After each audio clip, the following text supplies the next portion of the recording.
everybody, and welcome back to another video. Today we're doing my client Emma's nails, and those nails had been on for 2 months. Can you believe 2 months? They looked great. She did a really good job keeping them in shape, especially with chrome.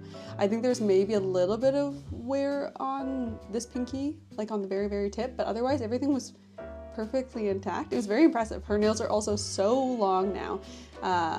Definitely too long for her liking. I think they were driving her nuts by the end, but we're taking those off and we'll be taking them down in length a little bit. I'm using my Cala bit. This is the black bit. It's new to my collection of bits, but I'm actually really enjoying it.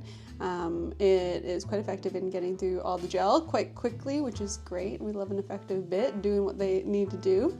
So I'm just using that to take off the gel polish, but this is a builder set, so I am leaving the builder beneath. I'm just thinning it out a little bit because I'm going to have to restructure the nail, move the apex back a bit, that sort of thing. I also am using the bit to shorten the length of the nails. This is just a time saver, especially when you're taking down the nails rather significantly.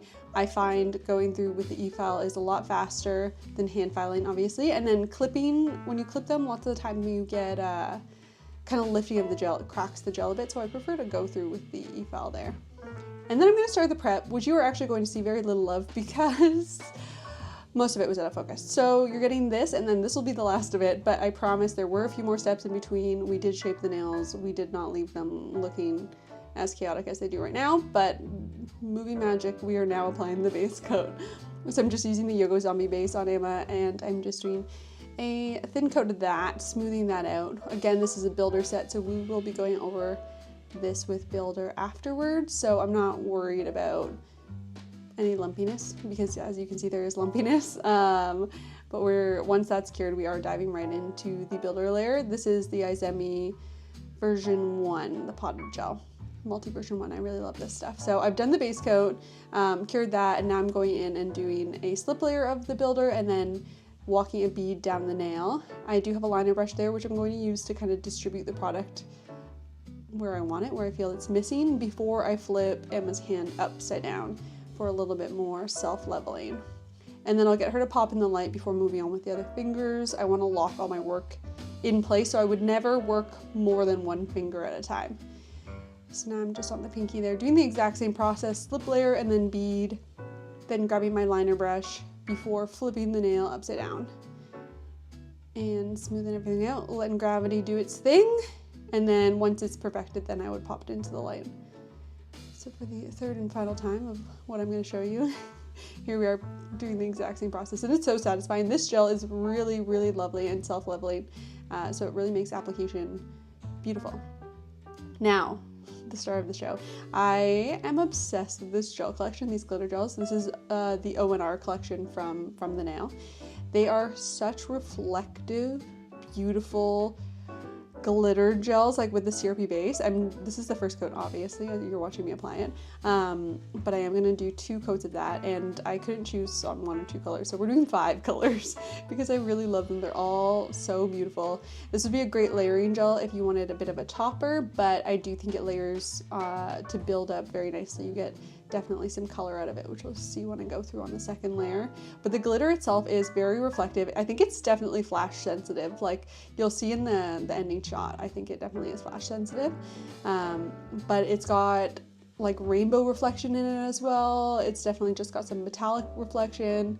It's so nice. The second coat I am going in with a slightly thicker layer, so I am going to flash cure right on the spot after I've finished applying it, because I don't want the glitter to like start to settle and bulk out the sides or anything like that. So that is a great tip if you are working with something that can settle and, like, I don't know, just it's a good idea to just flash cure something into place, so then you don't have to worry about it doing anything weird. But you can see the second coat definitely does add more color to the nail, which is really nice, because they just get cuter and cuter as time goes on. I love this blue shade here. So again, just smoothing it out, working one nail at a time, and then giving it a flash before moving on to the next.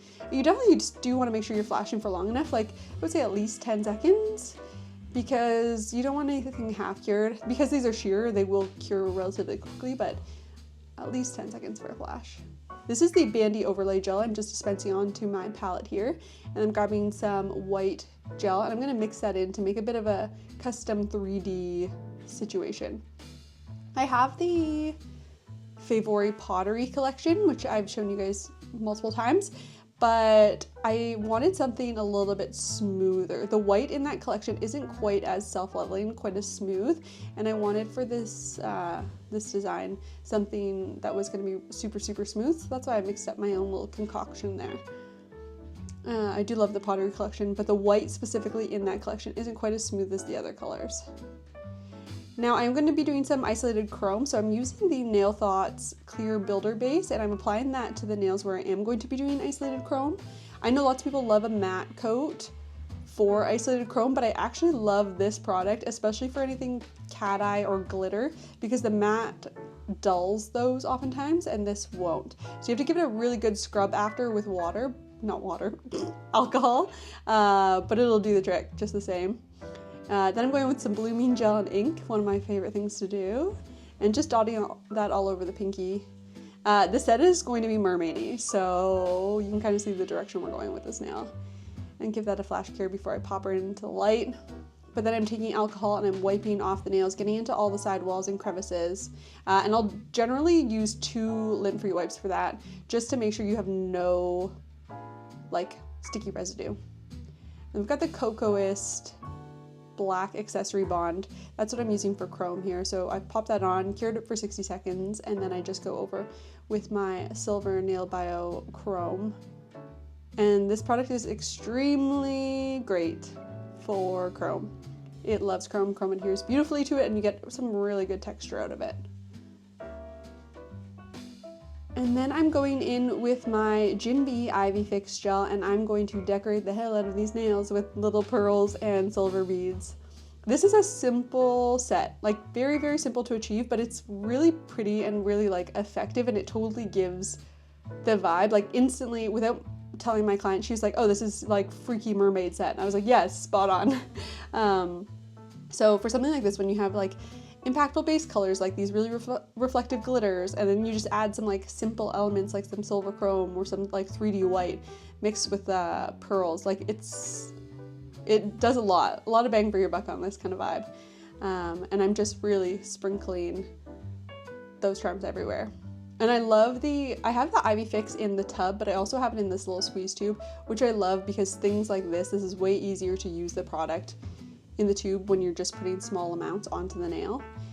So I definitely love having both options. And I believe I was flash curing. Yeah, I was flash curing as I was going to, applying these little charms. They're so cute.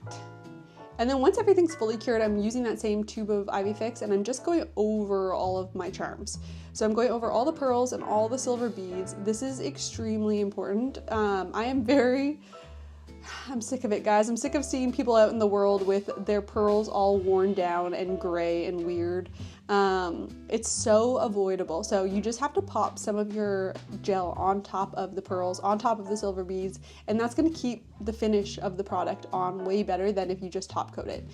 It's super simple to do, super quick, and it makes all the difference. And it also helps keep your charms on a lot better. So I highly recommend, if you're not already doing that, definitely add that into your routine because it makes all of the difference. And we need more intact charms out in the world, because there's no point in getting your nails done and then having your nails look funky within like a week. And then I'm just going with this Izemi top coat. I actually really, really love this top coat. I've accidentally contaminated it with chrome, so now it is my chrome top coat, although you can see I have the bottle essentially upside down. There's not much left to it, but I am just going around and I'm top coating all of the nails. This top coat stays super, super shiny, so it is a really, really nice one, and it's kind of between a thin and a mid viscosity. But here we have it. Here is the finished set, our cute little mermaidy moment. And then here we have it with the flash on. You can see how glittery it is. Let me know what you guys think down below, and thank you so much for watching. And don't forget to like and subscribe. See you in the next one.